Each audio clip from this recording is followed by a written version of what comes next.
And if you are not comfortable with being recorded, you may certainly turn off your camera. That's your choice. We wanted to make sure you all know that we are going to be recording this presentation. And again, if you're just joining us, we are talking about mental health toolkit for stress, resilience, and regulation. And here we go. So I did my introduction to everybody. This is me, and we'd love to have all of you introduce yourself in chat, a little bit about who you are, maybe your program, definitely your email, because we'll be able to send you your training certificates once you complete our very brief survey. And let's look at our objectives now. So moving along, we will be talking about the impact of stressors on families and also on children. And we'll be talking about how we as professionals in the field can support resilience and regulation in children, and also how we can support resilience and regulation in the family. And so right now we are going to, let me get this going. There is going to be a link that I'm going to put in chat, and I'm going to stop sharing for a second. So in the link in chat, I'd like you to think about answering this question. What does stress feel like? So if you click on the link, you can have 3 options to type in. And the way this works is called Mentimeter. And when I share the screen again, you'll be able to see the responses pop up. So if everybody clicks on the Mentimeter, you'll be able to see us populate a word cloud with all the words that you are typing in at the moment. And so once you're able to click the link, then we'll be able to see the words that are popping up, and you guys are doing it. It's like waving a magic wand. I'm already seeing, what does stress feel like for you? And the way this Mentimeter works, it's a beautiful system. The more times a word is typed in, the bigger the word becomes. So the more time it's entered, the bigger the emphasis is. And so right now we're seeing stress for this group here today feels heavy. It feels like a headache. It feels anxious, overwhelmed, physical pain, worry, sadness, tension, frustrated, stuck.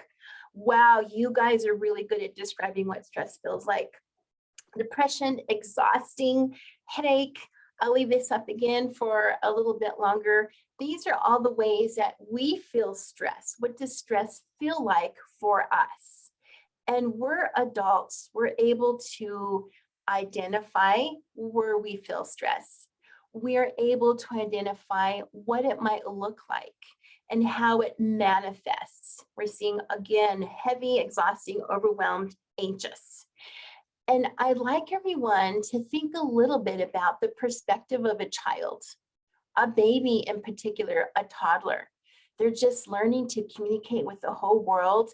They're very attuned to their body. And we wonder what stress feels like for them. So I'm going to stop the sharing of this word cloud, and I will save this because this is really significant in thinking about where we feel stress and how we feel stress. And I'll share the screen again so we can finish with the PowerPoint presentation. So thank you everybody for participating in our little word cloud. And yes, you're right, all of those things we talked about, this is where we feel stress, and it's hard, it is heavy. So let's talk a little bit about the definition of stress. And there's different kinds of stress. Did you know that there's good stress and there's bad stress? So stress in general is a physical, mental, or emotional response to events that cause bodily or mental tension. Some stress is okay. Getting a new job, having a new baby, starting school. Those are changes, and we're responding to those changes with stress and maybe some tension. There's a different kind of stress, and that's distress. That's the kind of stress that can be harmful. So what is stress like for a child? A child's stress response when they enter into a new school or childcare, a lot of people are strangers, and their stress response is triggered, but it doesn't last very long. because many children have resilience factors and they have the support and the love and the consistent presence of an adult of a caring adult who's there with them to help them get through that stress. So it doesn't last very long. It's a response to a change, and then we kind of attune and adapt, and we feel better about things. Tolerable stress could be a response to a serious injury, or if you've survived a natural disaster. Yes, it's stressful, it's harmful. And again, your stress system is getting responded and activated. But again, that kind of stress is tolerable. We can manage it with all of the resiliency factors that we talked about. We know that this is scary. Someone is here to help us alongside, and we will be okay. And we can model this for children like the pandemic. That was stressful. We didn't know when it was going to end. Sometimes it leads to toxic stress for some families, and toxic stress happens when there's not people around who are capable of helping the children through this stress.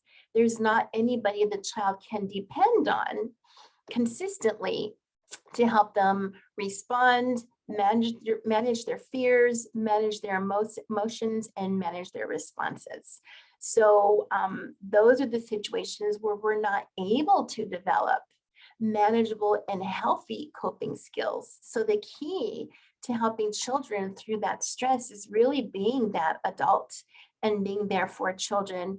And it can be that parent. And so in a lot of the work that we do, we're supporting the parents to support their children.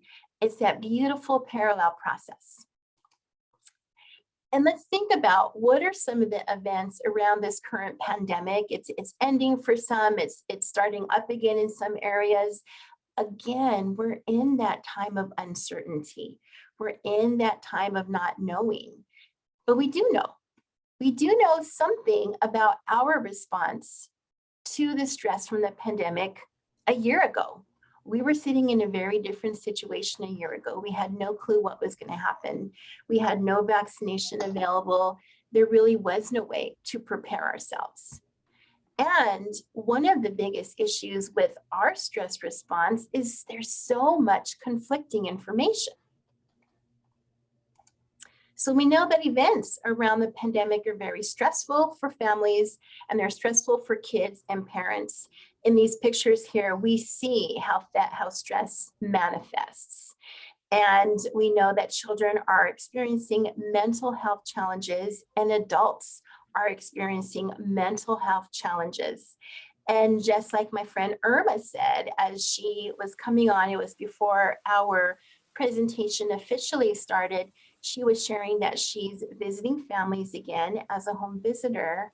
And many of us are back to doing in-person home visits, and we're learning a lot about families. We're discovering that families have been going through a lot. And even though we may have been visiting with them and keeping in contact with them on a regular basis through Zoom and telephone and email and text, being in person shifts the dynamics of the relationship. And so we may be discovering that families we thought were doing well, we're okay, we're getting through, really have some more challenges specifically related to stress, depression, anxiety, all of those things associated with the pandemic, and even just mental health issues. So moving along, we can see that what the research says. And so this comes from the Center on the Developing Child at Harvard. And we know that extensive research shows that neglect and abuse and toxic stress cause lasting harm to a young child's development and even to their brain architecture. So we know that abuse results in cognitive delays, disruptions of the body's stress response, meaning, when we're able to respond to stress, tolerable stress, we can think about our response, we can manage through co-regulation or mutual regulation. However, when there's abuse, the people who should be taking care of us and protecting us and helping us build that resilience. We know for some people, the home is not the safest place for children and for families, and there's a lot of stress happening. So we know that stress can really impact the executive functioning system. And the executive functioning system is like the air traffic control tower in your brain. So it covers things like initiating tasks, beginning to start a task, memory, impulse control, reasoning, decision-making, keeping your attention focused. And we think about all of these skills, and these skills are really important for school success. These are really critical skills for school readiness and later success in life. Executive functioning is a lifelong skill that we learn. And so when we know that when children are in families where there's depression, mental health issues, abuse, neglect, just challenges, lots of family challenges, we know that their development and their learning can be impacted. And so now what I want to ask everybody is to type into chat, what do we want children to remember about their time at home during COVID? What do we want children to remember about being at home during this time? Go ahead and type into chat and let us know what you're thinking. Do we want them to remember, wow, you know, the world was a really scary place and everybody had to wear a mask and we had to stay in the house and my mom and dad were fighting, or my dad was always working and we couldn't go to school and we couldn't see our friends, and or do we want to reframe that experience? And do we want children to think, wow, I was home this whole time. My mom and dad got to be home with me. Or my mom was home. She was doing work at home, but we got to have pancakes for dinner, or we got to have a pillow fight. And rather than focusing on what they couldn't do, they couldn't go to school, they couldn't go anywhere, they couldn't go outside, there was masks, people were scared, people were dying. Do we want children to also build those resiliency factors and say, yes, it was scary, but my mom was here.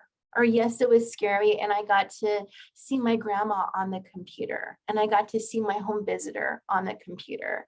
And I'm going to share a real quick story with you because I know that there's a lot of home visitors here and all from all different fields and disciplines and backgrounds. So we welcome everyone. And a home visitor shared with me that during the pandemic, they were only able to see their family on Zoom, which was the experience for everybody here. And they had only seen the child on Zoom and that the child had only seen the home visitor on Zoom. So when things started opening up and the home visitor was able to see the family in person, it was a 2-year-old. And the 2-year-old had never met the home visitor in person.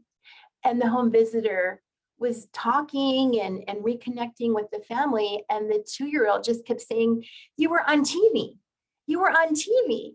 Because the Zoom screen was probably from a computer and a laptop or a phone, and it does look like they're on TV. So it was this huge, exciting moment for this toddler to see someone they had only seen on TV be in their house. And so I like to think that home visitors are movie stars, are superstars, and everybody who's been working with families in this way get that superstar status because you're the ones who are on the front lines working with the families, having those challenging conversations.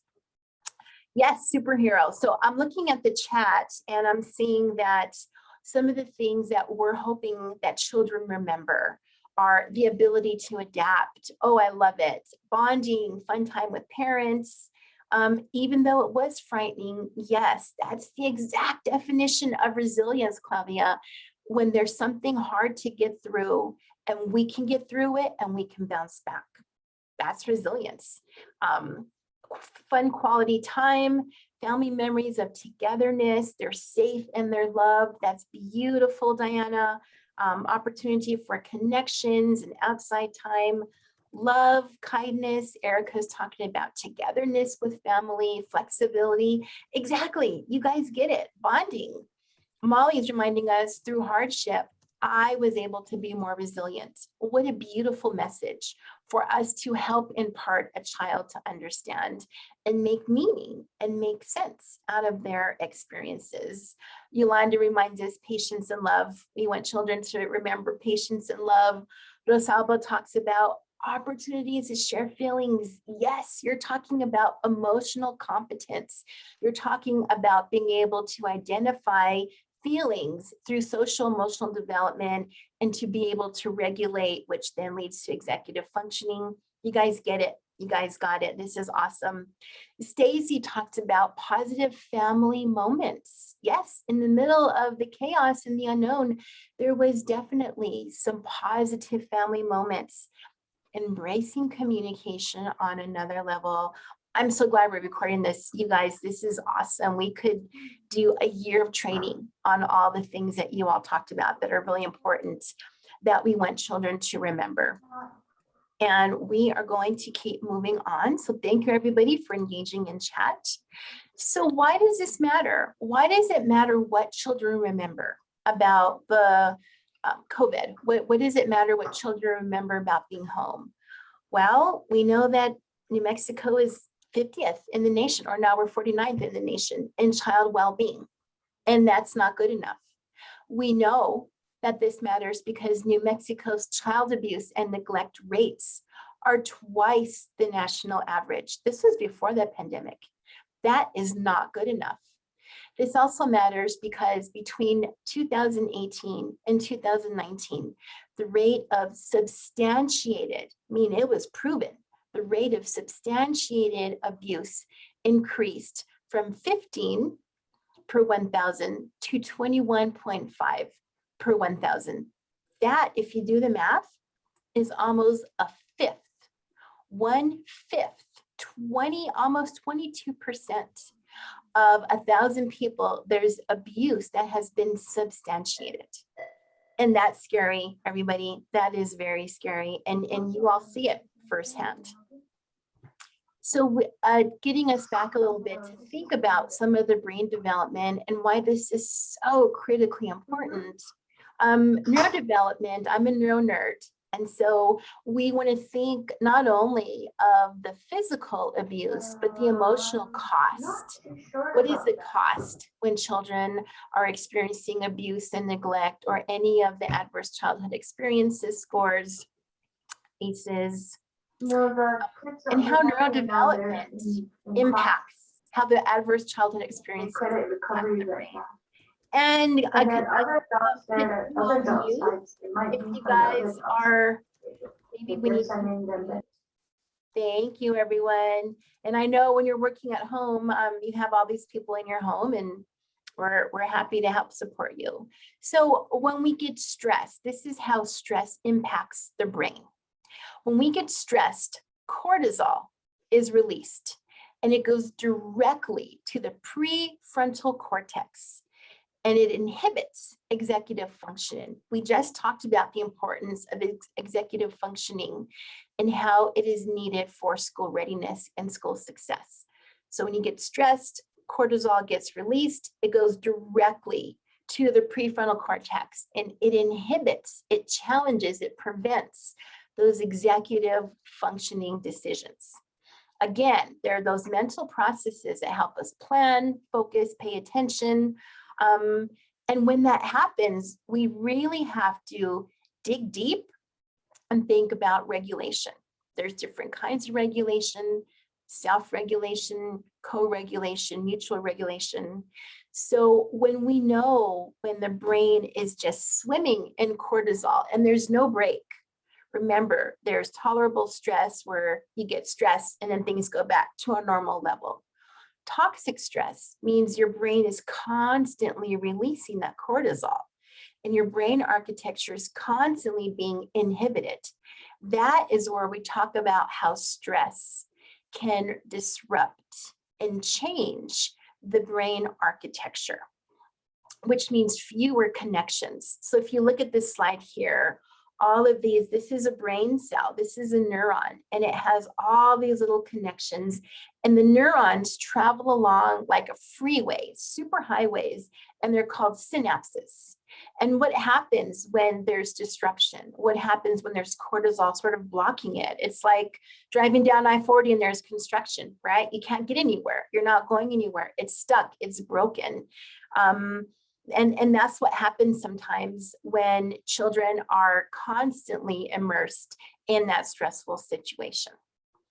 And we can do a lot to manage these situations. We can do a lot to help families build resiliency skills. So we have opportunities for kids and for parents. These pictures really capture a lot of what everybody was saying in the chat.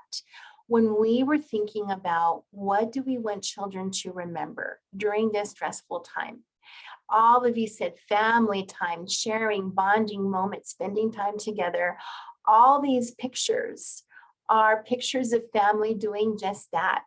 One of the things that I didn't see mentioned in chat, maybe it was and I just missed it, so forgive me, is the idea of cultural practices, cultural and traditional parenting practices. What are some things that your ancestors did? What are some things that your grandparents, your elders, all those who came before us, what are some things that they did to manage? We're not the only generation to experience a pandemic or war or famine or all different kinds of things that have to do with disrupting our very livelihood.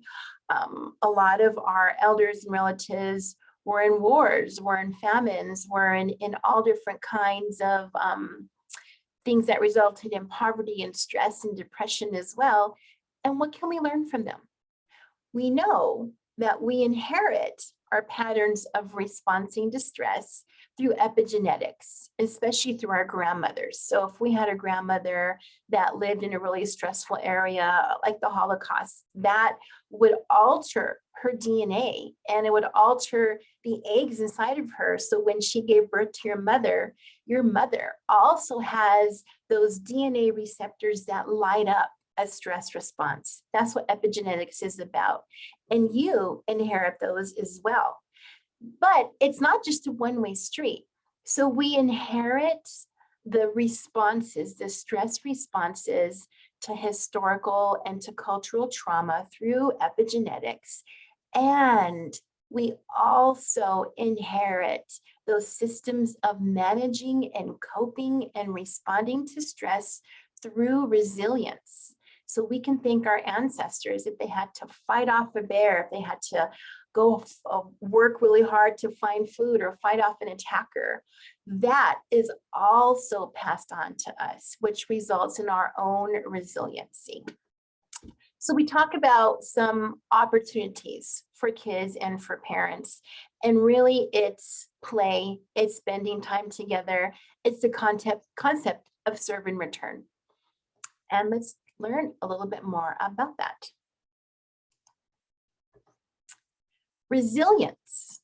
Resilience is the positive adaptation to adversity or in spite of adversity. So you can't have resilience unless you have adversity. Adversity is getting through hard things and being able to use resilience to bounce back. Resilience is also the ability to overcome hardship, and you're building capacity to provide a sense of mastery and management of difficulty. So resilience does not mean you never ever go through hardship or hard times, but resilience is your ability to use your support system, your internal support system, and the external support system of people around you to adapt and respond and manage that hardship, that stress, or that challenge. So a family, parents, whatever your parent makeup is, you have foster parents, you have 2 moms, 2 dads, a single mom, a single dad, grandparents, and in our tribal communities, everybody is related. We have clans, we have our neighbors, everybody's our auntie, and a lot of indigenous and cultural communities, everyone is one big extended family.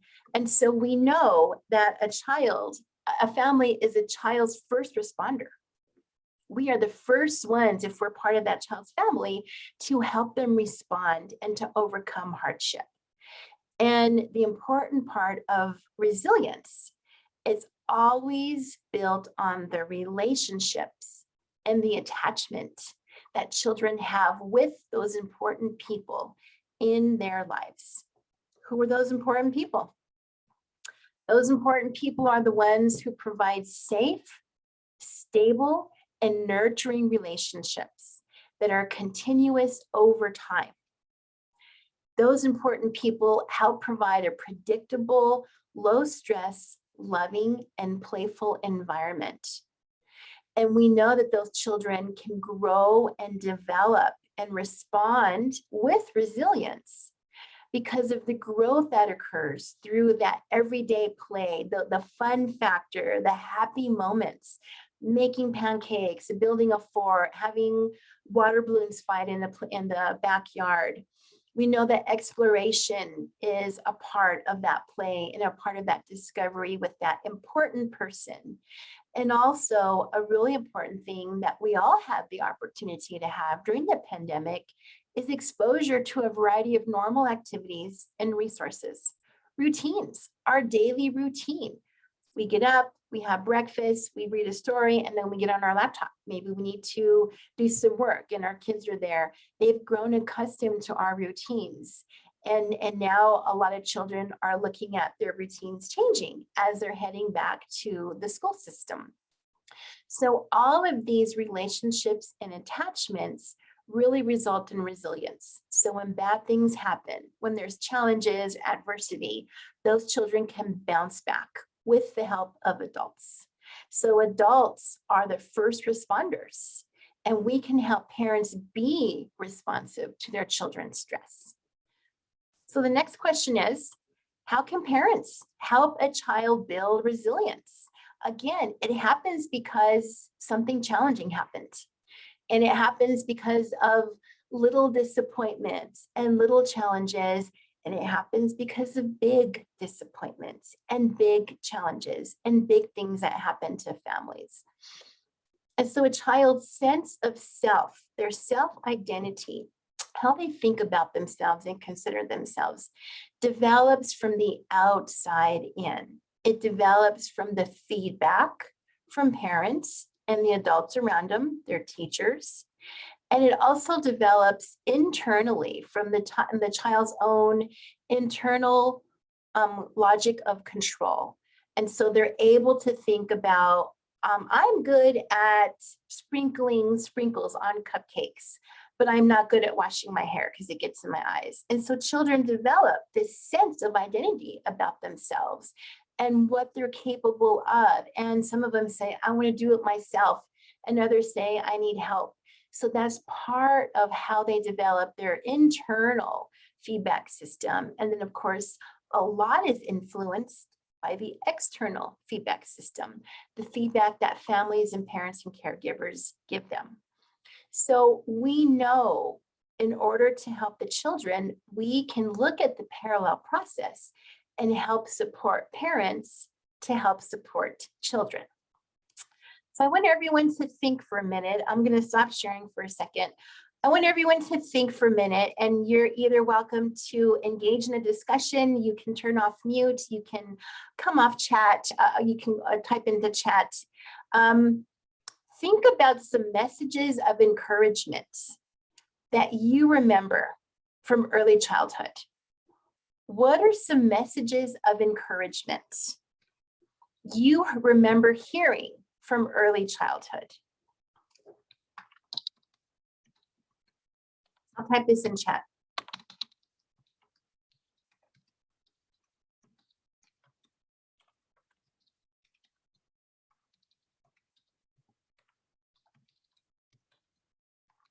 What are some messages of encouragement that you heard as a child growing up?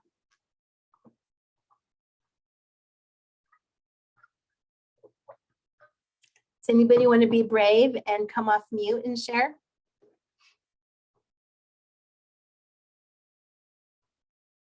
Hello, Heidi. How you doing today? I'm This good. is Shirley. Hi. How you doing? For me, one of them, especially from my grandparents or my grandfather especially, was not to give up, to continue with the, even if you have to try over and over again. Don't give up on what you feel is right, what you, as in your voice. So that was a big one for me, especially from my grandfather, is not to give up even on ourselves. Yeah. Shirley, I'm so glad you shared. I know how important your grandfather is, and to have that message carry you through so many challenges. Don't give up. No matter what, don't give up. You can do it. You can ask for help. You can rely on yourself. I love that. And oh my gosh, there's so many comments in chat. So some of the messages of encouragement that you all remember hearing from your childhood. Bravo, you can do it. Well done. Good job. Oh, this one is good. You're strong. Don't give up. These are wonderful.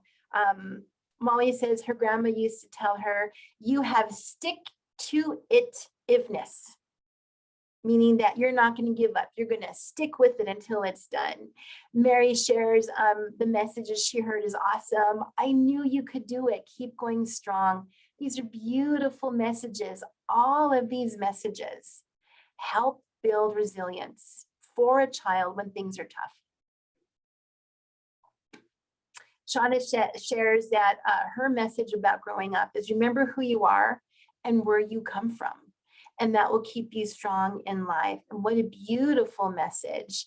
And Erica, I like this one. This too shall pass. Keep going. You can do it. And imagine what it's like. And you did imagine, because you shared here what it's like to be able to be a child and to hear that message, to hear how important that message was. And then there's a quote here that I wanted to share. And there's this beautiful butterfly. It's mariposa, I think, in Spanish, right? Butterfly. And so I'll read this quote. It says, when you are a child, someone close to you will plant a seed of belief within you. If you water and nurture it over time, it will grow broad and strong. So you never know what that little seed will be nurtured into. And all of you shared in chat, and Shirley shared in our group discussion what that seed was. That was a seed of encouragement that you remember from your childhood. And it meant something because you still remember it enough to type it, to talk about it, to share it. And so that's part of your own response to resiliency, is that little seed that someone shared with you and nurtured. We are going to continue on. All right, so we can think about helping support parents and how they can help support their own children with the next couple of slides that we're going to talk about. So remember CDE, and that's for curiosity, distress tolerance, and emotions. We can be the bigger hands, like the circle of security. We can be the bigger hands that support the parents, and their hands are the bigger hands that support the child. And that child is nested in that family and nested in that system that we're a part of. So addressing some of those challenging behaviors or responses to stress begins with curiosity, distress tolerance, and emotions. When we think about curiosity, when we see children with challenging behaviors, or even adults, we can be curious, like this little kitty here, and not furious. Instead of saying, why'd you do that? Why'd you hit your brother? They don't know why. They were mad, they were angry, they were frustrated, until we're able to build up a child's emotional literacy. Asking why is a moot point. But being curious, saying, you really felt out of control. I bet that felt bad to hit your brother. Yes, we're acknowledging their frustration and we're acknowledging the actions. And so when we see the behavior, we consider the thoughts and the emotions behind the behavior. We want to ask parents to be curious about the meaning they make behind the behavior. And talking about those feelings, especially during that pandemic when there was so much grief and loss. And Mr. Rogers reminds us, anything human is mentionable, and anything mentionable is manageable with help. So the next thing that we want to talk about in helping support families support their children is the distress tolerance, how we can manage ourselves so that we can manage our children's behaviors and their emotions. And we're going to go straight to emotions and the concept, the idea of an emotional container. And this really fits into infant mental health competencies and ideas. So the emotional container is you being able to tolerate strong emotions from children, you being able to hold those strong emotions from children. And to do that, we need to remember not to take it personally. Kids say, I hate you, I don't like you, I wish I was never born, all this kind of really hurtful stuff. And really, what's behind that? First, we have to get past not taking it personally. And that is a concept from a book that I really like about the 4 agreements. And one of them is not to take anything personally. So when there's a mismatch, when there's challenges, when there's hurtful things said, it's usually more about the other person than it is about us. So when we're the emotional container, we can tolerate strong emotions from children because we don't take it personally. We can also remind ourselves, use our breathing, use our mindfulness practices and our own self-regulation to respond calmly. The more a child is activated or the more a parent is activated, the more we need to be able to model and respond calmly. And that takes a lot out of us. And also helping to name the feelings, just like the example earlier. So when we're the emotional container, we're holding the emotions and the big feelings of others. So the connection to the infant mental health concept is being able to hold another in your mind, and is empathy and compassion. I really like this picture because when we think about what it's like to be in the helping field, and all of us are in the helping field. We're helping as teachers, as home visitors, as early childhood professionals. And we hear a lot about keeping our cup filled up. We have to have a cup that's full. We can't let our cup get empty because then we don't have anything left to give to the families that we work with, or our own families with maybe what might be left over. And I want to challenge everyone in thinking about that. Yes, you need to have emotional and physical reserves so that you can continue providing your professional practice, your knowledge, your expertise, your services, your skills. But at the same time, if your cup is too full, like in this picture, you have no room to hold the big feelings of others. If your cup is overflowing, there's no space to be able to hold the emotions, the challenges, the concerns, the big problems of the families you work with. And you're not able to be able to help families think about emptying out their cup a little bit, so there's space to hold the feelings of others. We can't fit and hold a child's emotions in our own container if ours is already filled up. So I want to challenge everyone to think a little bit differently about that.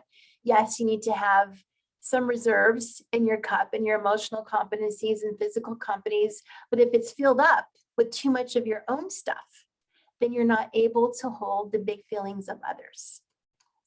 So, our emotional container must have enough space. All right, so we're going to look at the 3 R's. They're a little bit different than the R's that we know. So these 3 R's are reassuring, restoring routines, and regulating. It's like R cubed. So we can model these strategies of reassuring, routine, and regulation. We can model these for parents because, again, we want to model the parallel process, and they can model those strategies for their children. With reassuring, what we want to do is open up the conversations. And in another group I was with, we talked about the idea that children in this generation may have a different perspective from when we grew up. Some of us grew up in an era where children were seen but not heard, and we couldn't ask questions, and it was rude, and it went against our cultural norms. And what we're trying to do now is, by reassuring children and families, we're encouraging questions to your comfort level. We want to correct inaccuracies. Everybody's dying from COVID. It may feel like that, but really we want to give facts. So when we reassure, and we have these reassuring conversations with adults and children, we can answer questions honestly. Another thing that's helpful, that's reassuring, is to limit the media. It seems like anytime you get on Facebook or Twitter or the news or newspapers, it's all negative. And we know there's good things happening. All of you have families that you work with where good things are happening. So limit your exposure to media. And that brings us to the next concept of reassuring through routine and regulation. When we think about routines, we know that routines bring that communication of safety. And when children know what may happen next, even if it's okay, after breakfast, I've got to get on my laptop, you can go watch a movie, or you can do your homework on the computer. Children really feel safety in knowing what's going to happen next. So if you can wake up at the same time, if you can go to sleep at the same time, sort of keep your own biological clock, biophysiological clock. If you get up and you go for a walk, do that every single day. Really restoring those routines gives children and families that sense of safety. And it helps to shut down that stress response. And all of these are important. And I would say, just from an infant mental health perspective, the concept of regulation and co-regulation or mutual regulation is probably one of the most important ones, because think about what it's like if you're feeling sad. I'll give you my example. There's a big, huge thunderstorm, and it's lightning and it's thundering. And my grandbabies were here with me, and they're 3 and 5. And they heard the thunder, and they saw the lightning, and they came closer to me, and they said, meow, meow, we're scared. And so we sat down and we turned the lights on all over in every room, and we read stories and we were singing songs. And that was co and mutual regulation for all of us. We wanted to be close. We wanted to snuggle. We got blankets. It's different from saying, okay, I don't want to deal with you right now because of my own fears, or I don't want to deal with your emotions right now. So go off in the corner and handle it yourself. So that's completely opposite the idea of co or mutual regulation. What is regulation? Well, regulation is the ability to understand, express, and regulate our thoughts, feelings, and behaviors, including responses.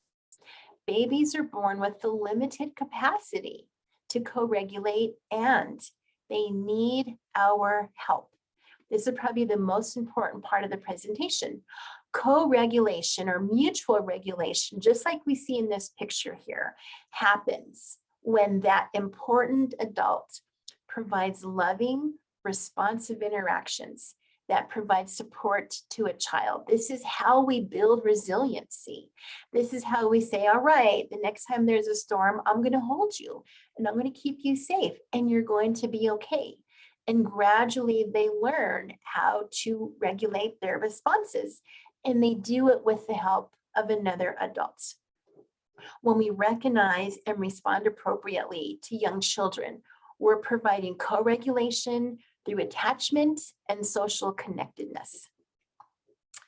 And let's see, I think I have the link here. Yeah, let me see if I can. I'll send you the link. I don't know if I can get it without not sharing the screen, but there's a document here that's really cool. It's supporting children and yourselves during the COVID pandemic. And it talks a lot about regulation in the animal kingdom. We need to be able to regulate ourselves as well.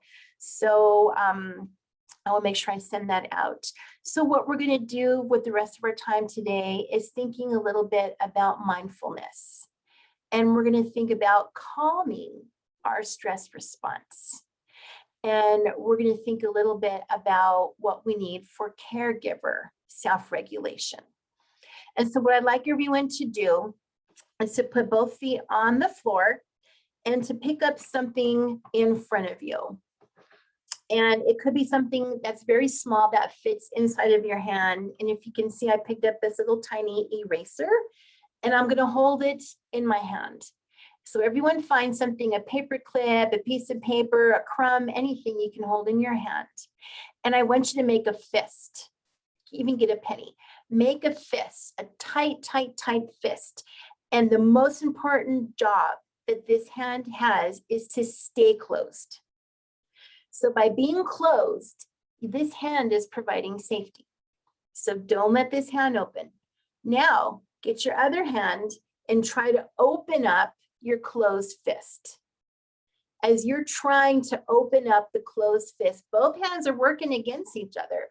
You're keeping this one closed and you're trying to open it with this hand. Notice how both your hands feel. I can already feel like my hand getting sweaty. It's tension. It's going to start cramping up because I'm old. The other hand is getting sweaty too. I can't open it up. And so notice how the rest of your body feels. What are the sensations, the emotions, and the thoughts? You're like, this is stupid. Why is she making us do this?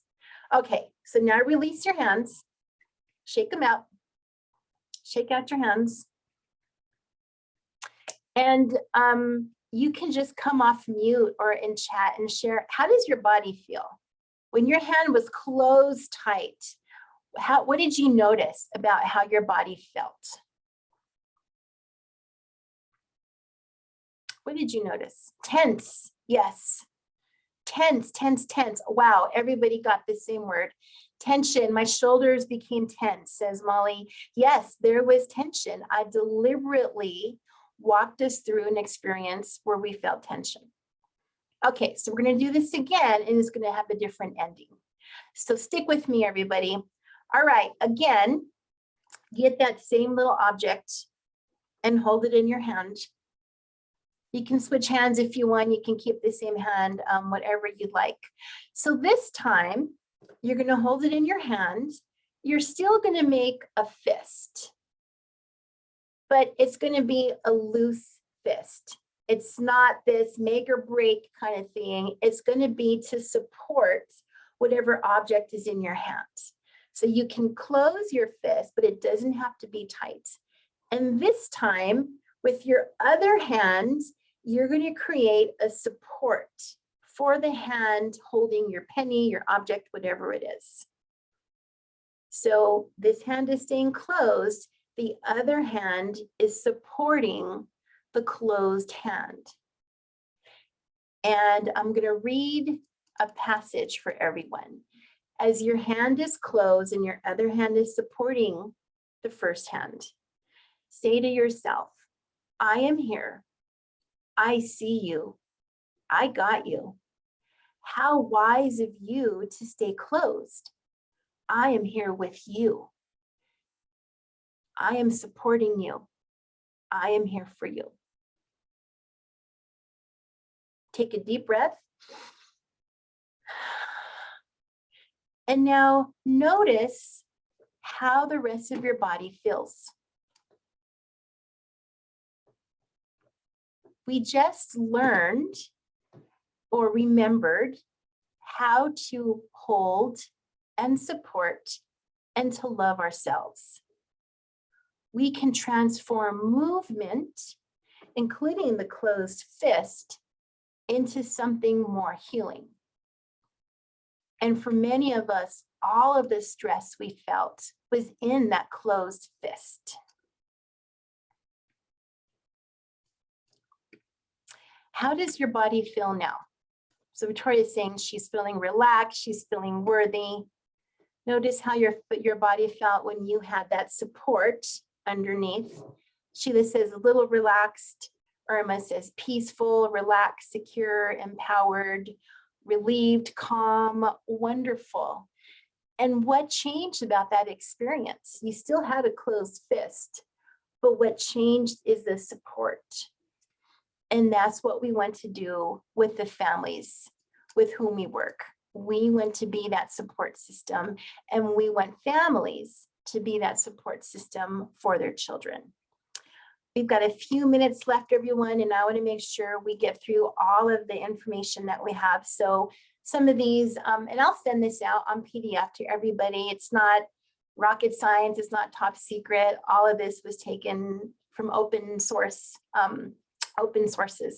So let's think a little bit about our own caregiver self-regulation, thinking about awareness, balance, and connection.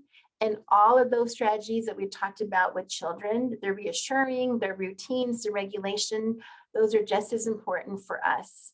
And we can be aware when we feel stressed and when we might respond to a child's big feelings without the support that we need. So awareness is first. And knowing that when caregivers cannot empathize with the child, they need to be provided with empathy. A family might share a story with you. Well, I did this because I was really angry and he was in the grocery cart and he just kept asking for all this stuff. And I had to smack his hand and he was crying and we had to leave. We hear that a lot. Parents are stressed. And when they are stressed and they're not able to empathize with the child, that's when they need our support the most. And we can help parents be aware of what they're thinking about with this anger iceberg.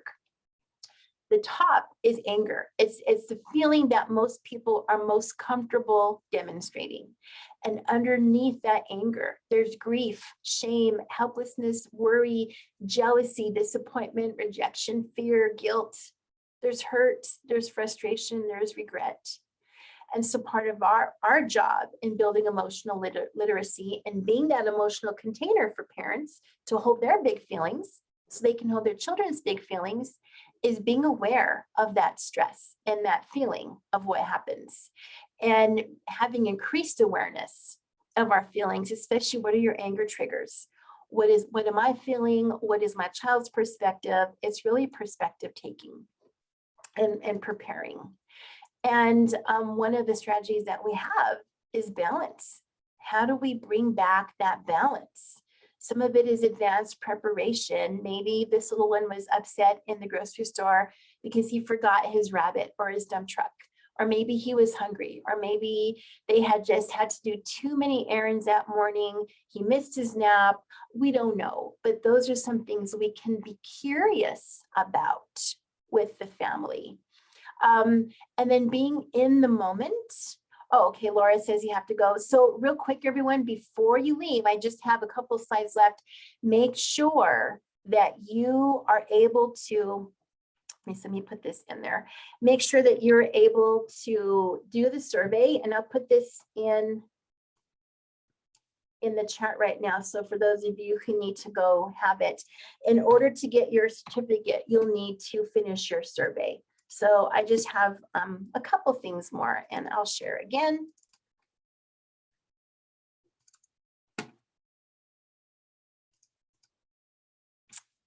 Okay, so the link is there if you need to access that before you leave. And so thinking about balance, and part of it is that advanced preparation. Part of it is being in the moment. So if this happens, how am I going to balance that? How am I going to prepare in the moment? And also the recovery part, not to hold grudges, not to be so angry that we're creating more of a mismatch, and then that relationship actually becomes derailed. And then the other thing that's so important, we talk about it, but do we actually do it? It's the ongoing self-care. Even if it's going into the bathroom and lighting a candle for 5 minutes, going for a walk, drinking water, listening to music. There's so many ways that we can think about our own self-care. And so how do you prepare for challenges? What are some ways that you prepare? What are some of your own self-care techniques and self-care strategies? So I'd like everyone to think a little bit about, think of the first person you call when you want to share good news. And hold that person in your mind, write it down. Who do you call when something good happened, I want to share? And then think of the person you first call when you need support. Who is that person? Is it the same person? Maybe. It might be a different person. But that's part of your support system. Those two people are part of what help you build resilience as well. And so I'd like everyone, this is the last task you have, is respond in chat. One of the best things I can do for myself when I'm feeling stressed is fill in the blank. What can you do for yourself when you feel stressed? I'll give everyone a minute to respond in chat.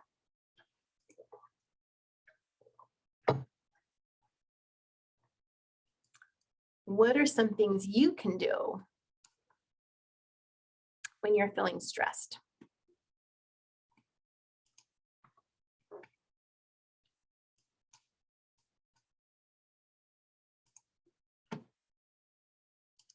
Up, go for a walk, meditate, relax. Yes, there's a lot of good things there that I see. Let's see what else. Take 5 deep breaths, pause, reach out to your support system, listening to music. Excellent. So we have, I can stay on for questions. I understand if you all have to go. Please make sure you put your name and your email into chat, and we'll send you the survey. Or you can do the survey link from here, and then we'll be able to send you your certificates once you complete the survey. So put your name and email in our chat, click on the survey link, and let's see if I can put it in there again. Yep, click on the survey link, so it's at the bottom. And then once you complete that, we'll be able to give you your certificates. So what are some questions you have about mental health, stress, resilience, or regulation today?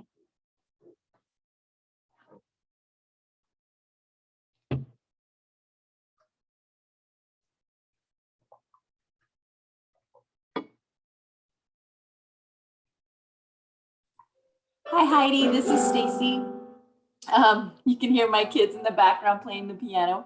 But I felt that this was a really great presentation as far as, yes, to early childhood and the fields we work with, but also for ourselves and for those individuals like that are struggling with like PTSD, you know, like taking that time to just reassure you know, those support services that they have in place. And I really like the 3 R's, which was reassuring, restoring the routine, and then to regulate. So that resonated well within me. So I'll be able to use that process moving forward for myself and hopefully get someone else to hang on with that one. So thank you. Thank you, Stacy. We're so happy to have your feedback. Anybody else? Any questions, any comments, responses?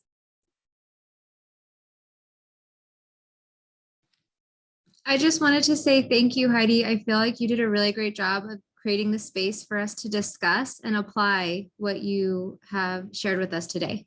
So it was a really helpful presentation that we can then use those techniques to share with families so that they feel supported and that they also understand the importance of creating that space for their children.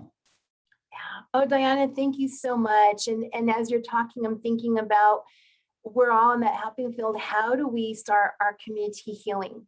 How do we start healing our community? And you gave us the answer, one family at a time, one person at a time, one child at a time. Thank you. Other questions? I know it's like 4 minutes after, and I know you guys got home visits and meetings and stuff scheduled. I'm happy to stay on if there's more questions or comments or any feedback anybody has. I think Katrina, maybe I think she had to go to a meeting. Yeah, any other questions, anybody? I see so many familiar faces and new faces too. So thank you, everybody. I know our time is up. I hope everyone had a really good experience. And I will put my email in chat.